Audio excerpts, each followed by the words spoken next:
Hello दोस्तों, स्वागत है आपका हमारे यूट्यूब चैनल मरीन वर्ल्ड में। दोस्तों, आज के इस वीडियो में मैं आप लोगों को बताऊंगा एएनएम कोर्स क्या है और इससे जुड़ी सारी जानकारी मैं आप लोगों को आज के इस वीडियो में दूंगा। दोस्तों, वीडियो में आगे बढ़ने से पहले मैं आपसे रिक्वेस्ट करना चाहूँगा कि अगर आपने अभी तक इस चैनल को सब्सक्राइब नहीं किया है तो इसे ज़रूर सब्सक्राइब कर लीजिएगा और अगर ये वीडियो अच्छा लगे तो इसे शेयर जरूर कीजिएगा। तो चलिए दोस्तों, इस वीडियो को स्टार्ट करते हैं। दोस्तों, मेडिकल फील्ड में लोगों की दिलचस्पी काफ़ी देखी जा रही है और मेडिकल फील्ड में कदम रखने के लिए कई कोर्सेज भी उपलब्ध हैं, जिनमें से एक एएनएम कोर्स भी है। हालांकि इस क्षेत्र में डॉक्टर की मुख्य भूमिका होती है, लेकिन उनकी मदद के लिए नर्सों की ज़रूरत होती है, जिसके लिए एएनएम और जीएनएम कोर्स असिस्टेंट नर्स बनने के लिए दो प्रमुख कोर्सेज हैं। लेकिन इस वीडियो में हम बात करेंगे एएनएम कोर्स के बारे में।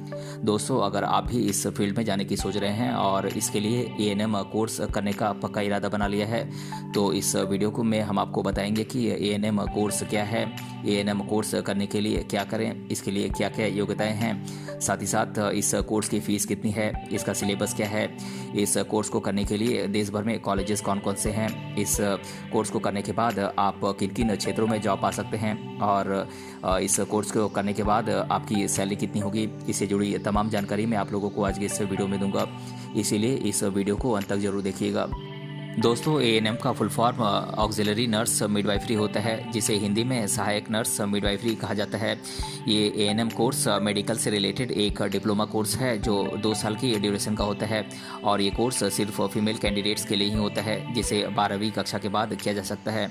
दोस्तों, एएनएम कोर्स में फीमेल कैंडिडेट्स को मरीजों को प्राइमरी ट्रीटमेंट देना, मरीजों की देखभाल करना, डॉक्टर के डायरेक्शंस के अनुसार दवाएं देना, उनका रिकॉर्ड मेंटेन करना, इलाज के दौरान इस्तेमाल होने वाले टूल्स का रखरखाव करना आदि चीज़ों के बारे में सिखाया जाता है। दोस्तों, एएनएम का कोर्स सिर्फ महिलाओं के लिए है, पुरुष इस कोर्स के लिए एलिजिबल नहीं है। साथ ही ये कोर्स 12वीं के बाद किया जा सकता है। दोस्तों, बात करें इस कोर्स में एडमिशन के लिए क्या क्या एलिजिबिलिटीज़ चाहिए, यानी कि क्या क्या योग्यताएं होनी चाहिए, तो जो फीमेल कैंडिडेट एएनएम का कोर्स करना चाहती हैं उनके लिए सबसे पहले किसी भी मान्यता प्राप्त बोर्ड से 12वीं पास होना चाहिए और एएनएम के लिए 12वीं में कोई भी सब्जेक्ट हो सकता है, लेकिन कुछ कॉलेजेस में 12वीं कक्षा में इंग्लिश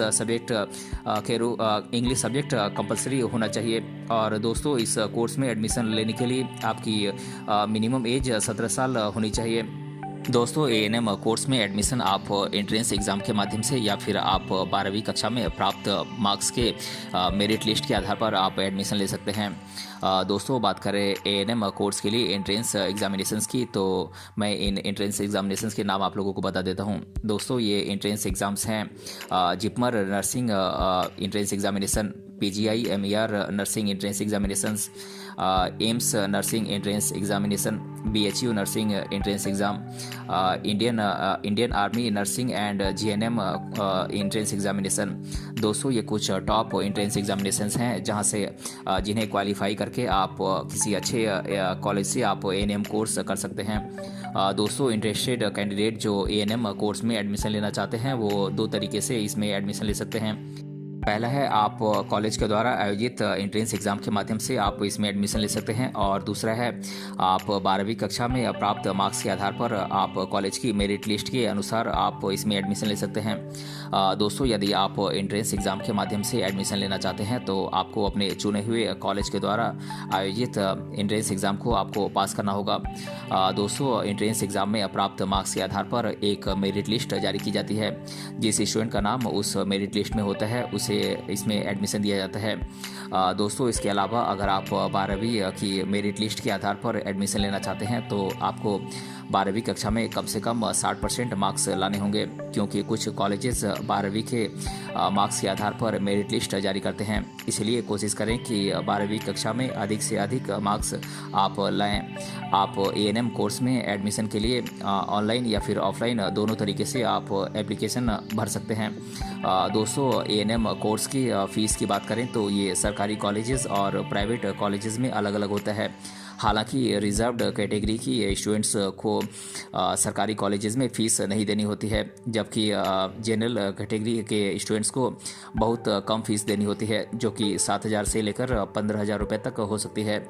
दोस्तों वहीं प्राइवेट कॉलेजेस की बात की जाए तो हर कॉलेज में अलग अलग फ़ीस होने के कारण इसके बारे में बताना संभव नहीं है। फिर भी एक एवरेज फ़ीस की बात करें तो ये फ़ीस 1 लाख से 1.5 लाख रुपए तक पूरे कोर्स की हो सकती है। दोस्तों अगर आप एएनएम कोर्स करना चाहते हैं तो आप ये कोर्स सरकारी कॉलेज या फिर प्राइवेट कॉलेज से कर सकते हैं, लेकिन इसके लिए सबसे पहले आपको किसी भी मान्यता प्राप्त बोर्ड से किसी भी स्ट्रीम से आपको अच्छे मार्क्स के साथ 12वीं कक्षा पास करनी होगी। आप ये कोर्स किसी सरकारी कॉलेज से करना चाहते हैं तो इसके लिए आपको एंट्रेंस एग्ज़ाम देना होगा और अच्छे मार्क्स से इसे पास करना होगा, तभी आपको एंट्रेंस एग्ज़ाम के प्राप्त मार्क्स के आधार पर आपको एडमिशन मिलेगा, जिसे आप कम फीस में ये कोर्स कर सकते हैं। लेकिन अगर आप ये कोर्स किसी प्राइवेट कॉलेज से करना चाहते हैं तो इसके लिए आपको ज़्यादा फीस देनी पड़ सकती है।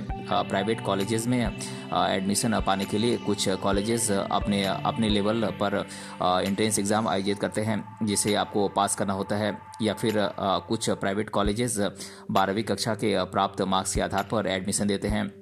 दोस्तों एडमिशन हो जाने के बाद आपको 2 साल तक कड़ी मेहनत और लगन के साथ इस कोर्स की पढ़ाई करनी होती है। यदि आप इस कोर्स को सफलतापूर्वक पास कर लेते हैं तो आपको 6 महीने का एक्सपीरियंस प्राप्त करने के लिए आपको इंटर्नशिप पूरी करनी होती है। उसके बाद इस डिप्लोमा कोर्स का सर्टिफिकेट आपको कॉलेज की ओर से दिया जाता है, जिसके बाद आप जॉब के लिए हॉस्पिटल्स में अप्लाई कर सकते हैं। दोस्तों एएनएम कोर्स मेडिकल से रिलेटेड एक डिप्लोमा कोर्स है जो 2 साल की ड्यूरेशन का होता है, जिसमें आपको दोनों सालों में अलग अलग सिलेबस पढ़ना होता है। बात करें फर्स्ट ईयर के सिलेबस की तो इसका सिलेबस है health promotion, community health nursing, primary health care nursing और चाइल्ड हेल्थ नर्सिंग। दोस्तों बात करें सेकेंड ईयर के सिलेबस की तो इसका सिलेबस है मिडवाइफरी और हेल्थ सेंटर मैनेजमेंट। दोस्तों बात करें एएनएम कोर्स के लिए देश भर में टॉप कॉलेजेस की तो मैं इन कॉलेजेस के नाम आप लोगों को बता देता हूं। दोस्तों ये कॉलेजेस हैं Rajiv Gandhi paramedical institute New Delhi, Apollo school of nursing Delhi, Ahilyabai college of nursing Delhi, Bareilly international university Bareilly, Rohilkhand medical college Bareilly, Vivekananda college of nursing Lucknow, Era nursing college Lucknow, all India institute of medical sciences Delhi, all India institute of medical sciences Bhubaneswar और Jawaharlal Nehru institute of post graduate medical education and research centre Pondicherry. दोस्तों ये कुछ top colleges हैं जहां से आप ANM course कर सकते हैं। दोस्तों बात करें एएनएम नर्सेस के क्या क्या काम होते हैं तो नर्सेस का मुख्य काम मरीजों की देखभाल करना और उनका अच्छे तरीके से ख्याल रखना होता है, और मरीजों की देखभाल के लिए डॉक्टर की मदद करना और समय समय पर मरीजों को दवा देना, इंजेक्शन देना इत्यादि काम एएनएम नर्सेस का होता है, और मरीजों को डॉक्टर के निर्देश के अनुसार दवा देना भी एएनएम नर्सेस का ही काम होता है, और मरीजों का रिकॉर्ड बनाए रखना भी एएनएम का ही काम होता है, और मेडिकल टूल्स का रखरखाव करना एएनएम का ही काम होता है। दोस्तों एएनएम कोर्स में कैरियर की बहुत ज़्यादा संभावनाएं देखने को मिल रही हैं। एएनएम कोर्स के बाद स्टूडेंट को सरकारी और प्राइवेट दोनों सेक्टर्स में जॉब के कई अवसर मिलते हैं।